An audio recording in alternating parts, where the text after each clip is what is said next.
Good afternoon, everyone. My name is Tina Phillip. I'm past president of Travis County Medical Society. Thank you for attending today's special public health webinar, Let's Talk About Murine Typhus. Today's program is presented by the Travis County Medical Society in partnership with the Dallas County Medical Society, reflecting a joint effort to provide timely and relevant education to our physician community. Today's speakers are Dr. Emma Dishner and Dr. Desmar Walks. Dr. Emma Dishner is a double board certified internal medicine and infectious disease specialist. She attended UT Austin for undergraduate studies, Texas A&M for a master's in public health and epidemiology, and McGovern Medical School in Houston. Dr. Dishner provides care to a wide range of patients, including HIV and bone and joint infections, specializing in infections affecting cancer and stem cell transplant patients. Dr. Dishner is an advocate for improving the Texas public health system and currently serves as the physician member of Antimicrobial Stewardship Regional Advisory Committee for Texas Public Health Region 2-3.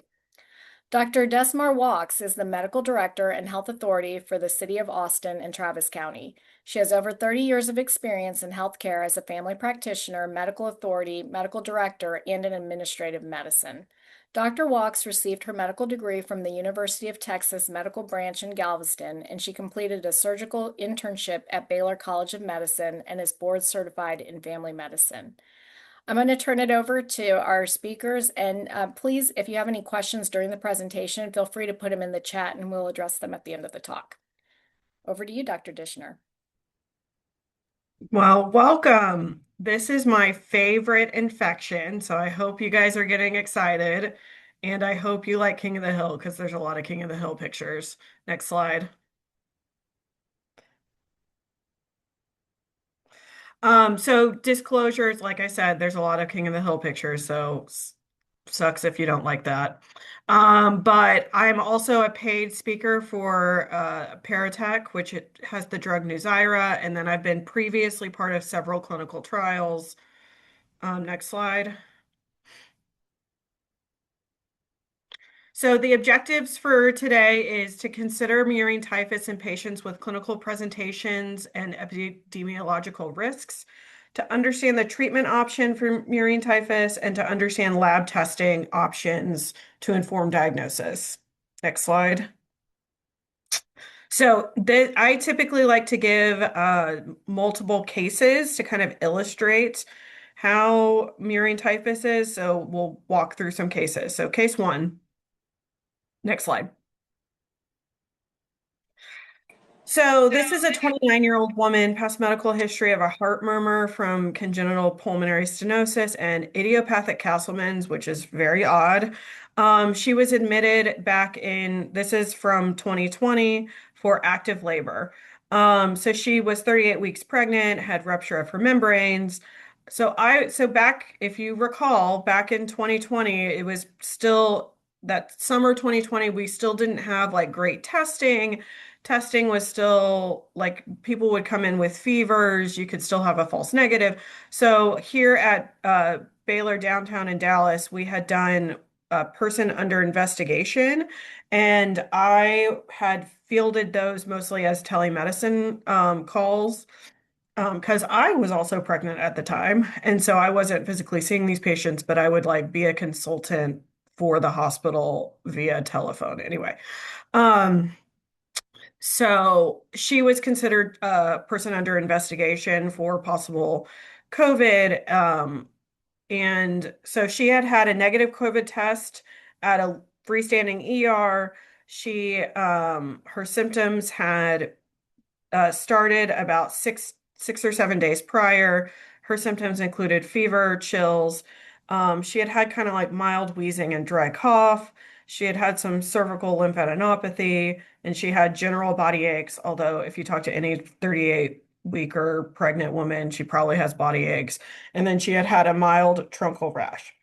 Like I said, past medical history was idiopathic Castleman's, and she basically was no significant treatment or follow-up, which is still weird. Next slide. So, social history is her husband had also been sick about a month ago, and he basically was told he had COVID, or and basically was worked up for COVID multiple times, kind of treated like he had COVID, and this was before we had actual treatments. He did test positive for Hep A, although I think it was an IgG, so he probably just had Hep A at some other point in his life. The herself worked at a church. She worked mostly at home. She would go to the office once a week. The couple did have two dogs and a cat, and one of the dogs did have a rash a couple weeks prior. So next slide. So her labs are, she basically had a CBC without a diff because OBs don't do diffs, with a slight leukocytosis. Her CMP was totally normal. HIV screen, RPR were negative, rubella negative, monospot negative.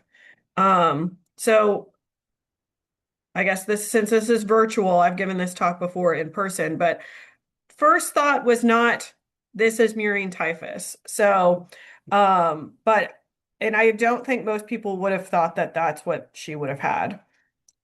So next slide.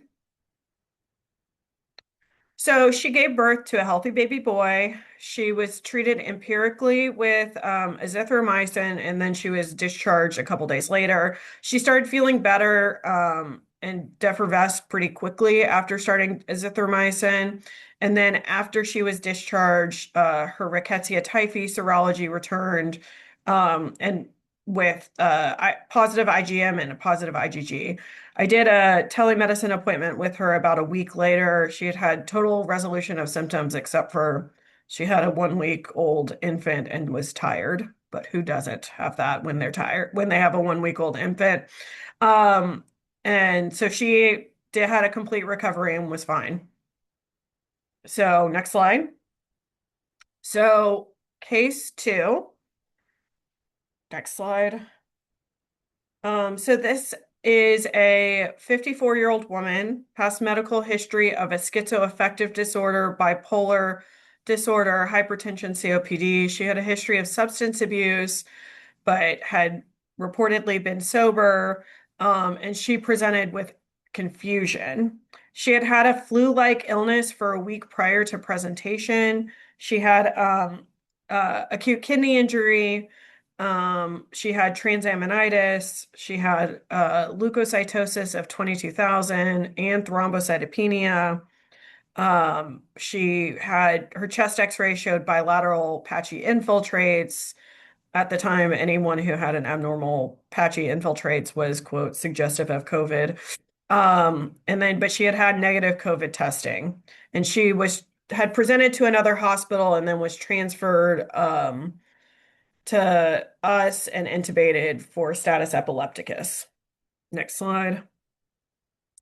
So again, I was tasked with being consulted for a patient for being a person under investigation for, we think this could be COVID, but it's not, but she tested negative. What do we do now? Do we keep them in isolation? What else should we test for? So she had HIV. So I said HIV testing. Her screening test was positive, but her confirmatory test, which if you recall, the confirmatory test is an HIV 1 and 2 antibody and a P24 protein, were negative, and then her actual HIV viral load was negative.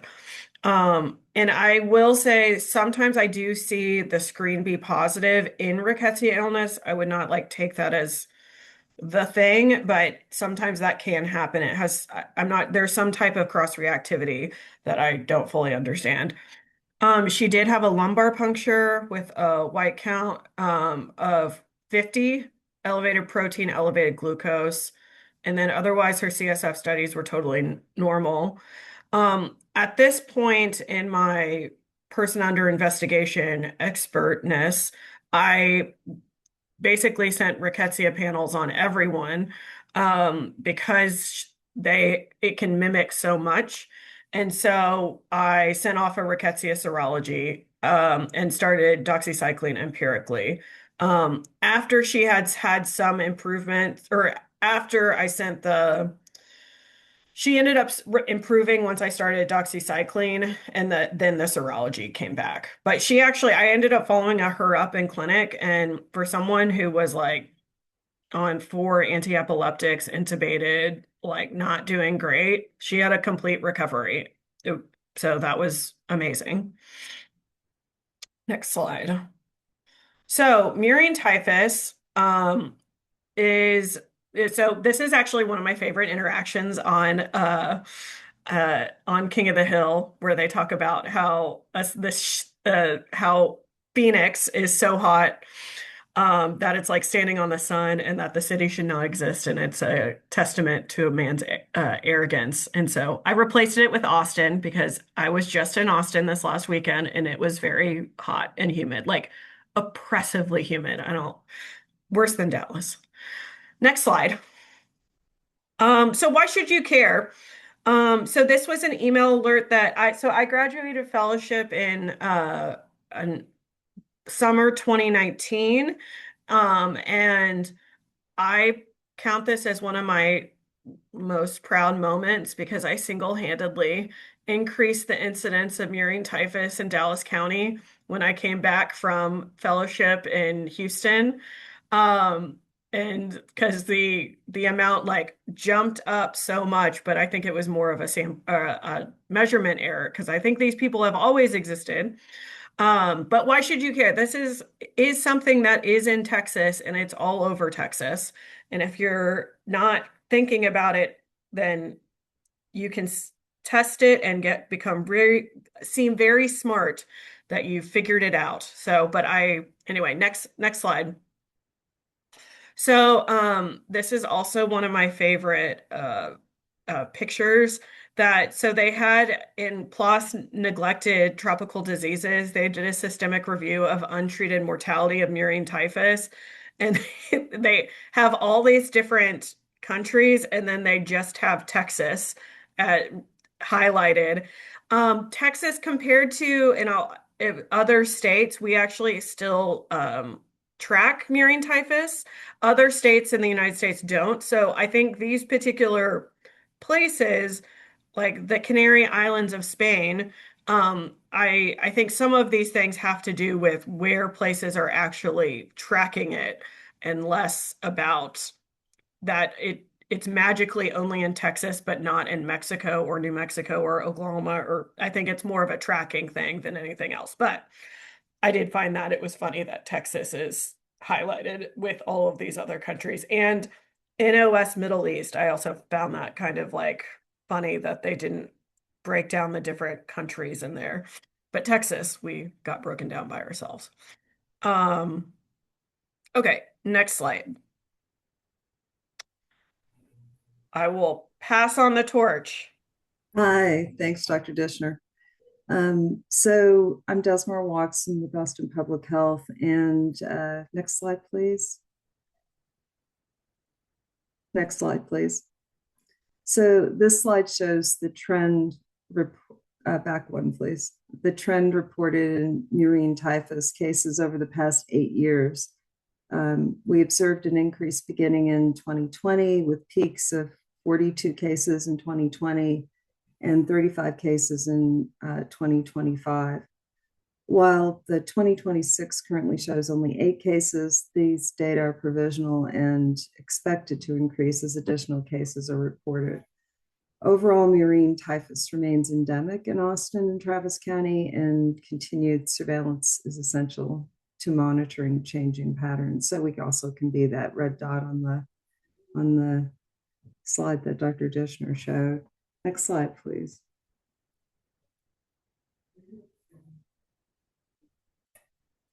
This slide shows the difference between the onset of illness and the report date. I think you need to go back one. And one of the challenges with murine typhus is the delay between when patients become ill and when the case is reported. Patients often experience symptoms for several weeks before receiving the correct diagnosis, and sometimes after multiple healthcare visits, as Dr. Dishner was describing. As murine typhus presents with non-specific symptoms such as fever, headaches, chills, muscle aches, nausea, vomiting, and occasionally rash, Because the rash is absent in many patients and flea exposure is often not recalled, diagnosis can be difficult. Providers should maintain a high index of suspicion, especially during the warmer months, and treatment with doxycycline should begin based on clinical suspicion and should not be delayed while waiting for laboratory confirmation. Early treatment significantly reduces the risk of severe complications, including organ damage. And the slide, next slide, please. The time from reporting the illness to onset to reporting was shown on the previous slide. And this slide shows the monthly distribution of cases. Although cases occur throughout the year, they generally increase during the late spring, early summer timeframe, and go on into early fall, corresponding with the increase in flea and tick activity in warmer weather. Understanding and thinking about this seasonal pattern can help us as clinicians to include Murine typhus in our differential diagnoses during those peak transmission periods, and help guide targeted public education and prevention efforts on the public health side and also for us as clinicians. Next slide, please. So from a local perspective, there are several local environmental factors that likely contribute to Murine typhus transmission in our community. Austin is warm, humid, and as Dr. Dishner pointed out, this past weekend was a great example of the humidity that we can live through here in Austin. And this humid climate supports flea populations, and changing weather patterns, including periods of heavy rainfall and flooding, may further enhance flea survival. Urban development and expansion into brushy or creek adjacent areas increases interactions between people, wildlife, and the flea vector. As wildlife habitats shift, animals such as opossums and rodents may move closer to residential neighborhoods. And in addition, when pets receive flea treatment, fleas may seek alternative hosts, increasing opportunities for human exposure. Next slide, please. So things that we can talk to our patients about to prevent developing this illness is to reduce flea populations and minimize contact with flea-infested animals. Residents should maintain their yards by removing brush and debris, keeping grass mowed, storing firewood off the ground. Eliminating rodent harborage around the home also reduces flea reservoirs. And equally important is maintaining pets all year round with veterinarian recommended flea prevention and treating yards with when flea activity is identified. And these measures can help both animals and people. And the next slide just talks about the importance of reporting this to your local health department, and also getting some support from our epidemiology teams at various health departments so that you can gain that clinical guidance that sometimes may be needed if you're not able to receive ID consultations. Next slide. Thanks. Passing it back over to Dr. Dishner. So yeah, a little bit more about the history of murine typhus. So flea-borne murine typhus was a nationally notifiable disease from 1930 until 1987. During 1930 through the 1940s, thousands of cases of flea-borne typhus were reported annually. And then beginning in the 1950s, cases began to decline drastically, partly due to advances in sanitation and pest management. And by 1958, there were less than 100 cases reported each year. And because of the rarity of disease, in 1987, they voted to remove murine typhus from the list of nationally notifiable illnesses. So, HIV, syphilis, and other a lot of other infections are nationally recognized and tracked by the CDC, but murine typhus is not one of them anymore. Next slide. So this is just an illustration of kind of the peak and then how drastically the cases fell off in the 1950s. Next slide. So murine typhus. So it's Rickettsia typhi. It's an obligate intracellular gram-negative, and it's associated with flea bites. So it's associated specifically with the rat flea and the cat flea. And the incubation period from bite to manifestation of the illness is anywhere from 1 to 2 weeks. So a lot of people, I mean, depending on how allergic you are to fleas, but 2 weeks ago, if you got an insect bite, you may not, especially in the summer, recall it to tell your doctor that happened or even think to connect the dots of those types of things. And then if you're really into fleas, these are very close-up pictures of fleas. Next slide. So the symptoms, the most classic symptoms are going to be fever, headache, nausea, vomiting, myalgias. And then you can or cannot have the macular or papular truncal rash. I will say that, and the rash kind of looks like this slightly morbilliform type of rash, but it's very subtle. So a lot of times when I am seeing these patients and I start to suspect it, I turn all the lights and I look at their belly, and their chest. And I will say sometimes you look at them and they have this like very faint, rash, and they didn't even notice that they had it. It doesn't necessarily itch, the rash, or anything like that. And so unless you're like unclothed and looking in the mirror, which I mean, some people do that, but a lot of people don't necessarily do, especially when they're feeling sick, then they may not even notice it. For any infectious disease people out there, there is no eschar at the bite site. So on the infectious disease boards, like you have to memorize every rickettsia illness and whether or not it has an eschar or an associated rash. This is one that does not have an eschar at the bite site. I do typically look at the ankles, also, for bites, just because that's where typically flea bites are more on the ankles and that type of area, because of like wading through grass and stuff like that.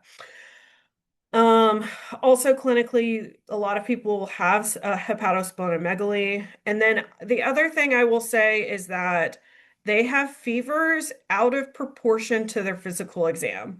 So patient comes in, typically they look not that ill, but they're having like fevers almost constantly of 102, 103, 104. But they're kind of just like chilling on the floor, being like, yeah, I'm having this fever and I don't feel good. But the fever almost seems out of proportion to how they look. They don't look super toxic or anything like that. And to me, that's usually one of the signs I have of being like, aside from the fact that I love this and I send off probably more testing than anyone else, but that is one of the other things is like the fever out of proportion to how the person clinically looks. The clinical course can be self-limited, but it can also be fatal. So some people will be like, I had a fever and they think they have mono, but the mono testing's negative, and then it just kind of resolves itself. So anyway, next slide. So the key labs. Zoe and Trace looking all giving off the conference. Oh, I think someone unmuted by accident, or they were asking a question that I didn't understand. So the labs that most typically you would look at that are also key are thrombocytopenia, leukopenia, transaminitis, and hyponatremia. I would say like less so on the hyponatremia. the ones that are the key for me are more typically the thrombocytopenia and the transaminitis.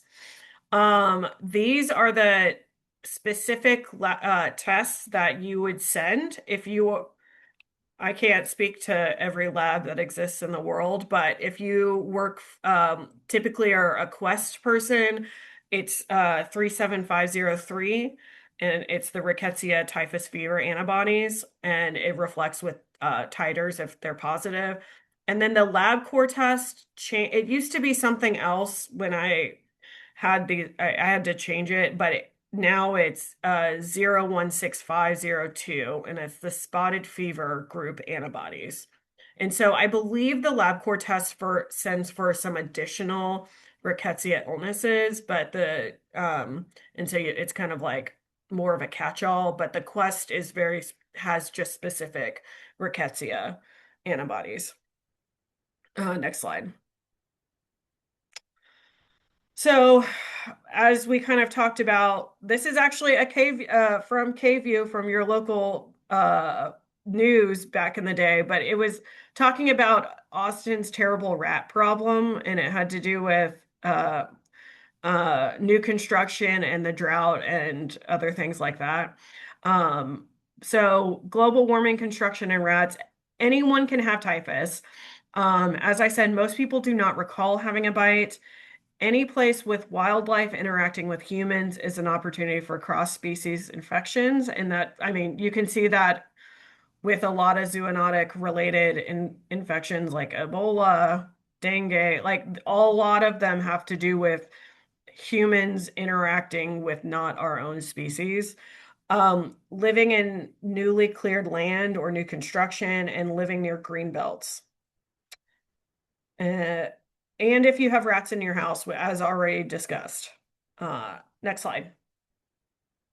So social history, when I'm getting these social histories on people, so yes, it's associated with cats and dogs, and specifically the cat flea, but I do find that I am more suspicious of people who have dogs to some degree. And it's mostly because I think dogs are a little bit more indoor, outdoor, and they like to sleep in your bed. And this is a picture of my dog sleeping like a human with a dog who worshipped him, sleeping on top of him. But especially those people who have inside-outside pets, and especially the pets who sleep in the bed. I will get to your question a little bit later. And then also those who have outdoor jobs. So I've seen it a lot more with people who are like landscapers or have hobbies like hiking, gardening. I had a guy, one of my more recent cases was a master naturalist, which is a group of people who try to have, it's like a nature expertise, and they were trying to improve one of the dilapidated cemeteries in West Dallas. And so they were like kind of pulling up all these plants, trying to put more native plants down, those types of things. And he had murine typhus. Next slide. So treatment. So technically the treatment is doxycycline, 200 milligrams load times 1. Then you do 100 milligrams BID times 14 days. But you can actually stop once the person has been afebrile for 7 days. Most typically I treat for 7 to 10 days, even if they're doing well. The alternative treatments are ciprofloxacin or chloramphenicol, but I mean, if you're someone who's using chloramphenicol, I would love to talk to you because I have never have used that before. And then alternative for pregnant women is going to be azithromycin. So in my experience, people subjectively feel improved or their fever starts to improve within 24 to 48 hours of starting doxycycline or Cipro. And when I say their fever improves, like it's not that magical. Usually if you're having a fever, almost constant fever of 103, it's like then you start having spikes, but they're only to 101. and then you start having like the trend goes down, but it's not like you start doxycycline and they stop fevering totally. Another thing I found is that people are that you start doxycycline, and even if their fever is still out of control, they're like, I feel so much better and I want to leave. Like, and it's a very subjective thing. Um, I believe, yeah, we'll get to the questions at the end. Keep going. Next slide. Yeah. So this is a case report. If anyone worked at Baylor College of Medicine, you may remember Dr. Musher. He was very well known in the ID department. So this is a chart review of McAllen and Edinburgh hospitals, and it identified 90 patients with positive titers, but without an alternative diagnosis, and that's how they defined cases. Most patients had visited a physician prior to the admission without mention of murine typhus as a possible diagnosis. And then this is just mostly an observational study where they describe the differences between children and adults. So children were more likely to have the associated rash, and then adults were more likely to have diarrhea, thrombocytopenia, hyponatremia, and elevated liver enzymes. Next slide. So, also in 2020, there had been discussions from coming out of UTMB regarding the rise of murine typhus in Galveston County. So, as I had kind of said, that murine typhus was nearly eradicated. They associated it with the rise of DDT and use for pest management. And then they identified 2 patients in Galveston in 2012, but then it had started rising. And then so they did a random catch of different rodents around on the island. And interesting with Galveston being an island itself, there is some kind of isolation of their rodents as compared to other places. But they found that they had caught feral cats and possums, and the actual possums were the primary reservoir on the island, not cats. And that cats actually were not as positive as they were, and then the cat fleas were the seroconversion. So this rise was likely due to vector jumping in different species and increased testing. So next slide. So bonus case, case 3. This one is a much more complicated case. So this is a 22-year-old who without really past medical history. He presented with subjective chills, fever, malaise, and this was about in Christmas in 2017. Fever got better with Tylenol and NSAIDs, no sick contacts. He also was vomiting, kind of had a sore throat, had issues eating, loose stools, mild headache, no urinary symptoms, no weight loss. And back when I used to care about flu vaccines, he did not receive a flu vaccine that season. I do care about flu vaccines. I just don't usually take that as part of my history anymore. Next slide. This is kind of a red herring on most of it, is that his social history, he had been born in Mexico, had lived on a rural ranch until he was about 5, had lots of animals when he was growing up, lots of unpasteurized dairy products, had basically worked multiple jobs. He had a recent incarceration in 2017, did drink alcohol, was sexually active, used cocaine here and there. He lived in an apartment with his mother and his sisters. They were all doing fine. And then, didn't have a hobby of spelunking, didn't do anything else that was kind of note, and did not have pets. Next slide. So physical exam, he had a fever, he had erythema of his throat, and then he had hepatosplenomegaly, but otherwise did not have a rash, didn't really have anything else of note. Next slide. Thrombocytopenic, had a slight decrease in his potassium, and then he had elevation of his AST, ALT, and then of note, by the time we were consulted, which was the ID service at Baylor College of Medicine, he had a negative flu, negative mono, negative strep, negative stool panel, and negative hepatitis panel. Blood cultures were negative and HIV was negative, and he was started on empiric ceftriaxone on his presentation, and we were consulted on day 3 when he was continuing to have fevers of 103, but kind of like more or less looking not terrible. Next slide. So we, as any good infectious disease, we recommended he start doxycycline because that's when we don't really know what to do. That's what we usually do, not to give away our secrets. So we had started him on doxycycline and sent off serology for rickettsia and brucella. Within 24 hours, he was like, I want to go home, go for the New Year's. And so we discharged him. A couple days later, after he's already discharged, his blood cultures start growing yeast. Bad sign. So, and that in the yeast, it even said like yeast looks like cryptococcus.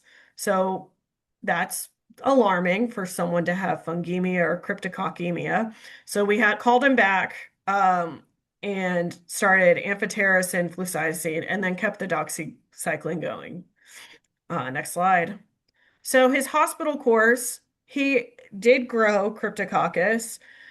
He had a cryptococcal negative in his serum. We did an LP, but it was kind of non-revealing because it wasn't a very good LP. And then his rickettsia serology returned that was positive. So we were like, what are the odds that this young, otherwise healthy guy has, for lack of a better way of putting it, ticks and fleas, that he has both cryptococcus that has a negative antigen, and then he also presents as rickettsia typhi. So we were like shocked at this. We were like starting workups for like weird immunodeficiencies and stuff like that present as adults, and like Job syndrome and all that stuff. So next slide. So we also then went to the lab to actually look because there is a small number of cryptococcus that actually can be enveloped by the antigen. And so we were like, we're going to look more into it. And plus, he presented like a rickettsia person, and it seemed weird that he then had this surprise cryptococcal blood culture. So we went to the lab and found that his bottle was mislabeled. So I think it's probably too late to sue us, but it was mislabeled, and so it was someone else's, another guy who had recurrent or terrible fungemia, and they were like, it was mislabeled as our patient, our rickettsia patient.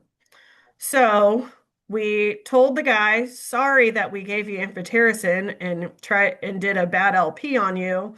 We will not charge you for this hospital visit, and here you go with some doxycycline.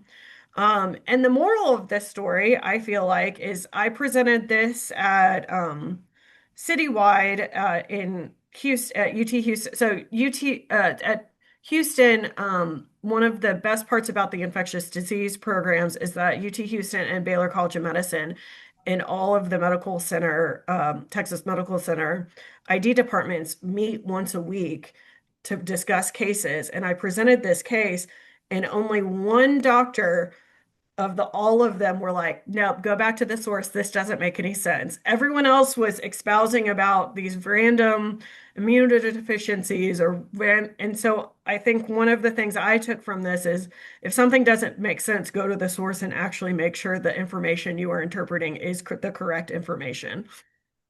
Next slide. And so this is actually, and then that's basically all of my presentation. This is what the CDC lists as risks for murine typhus and things to look out for.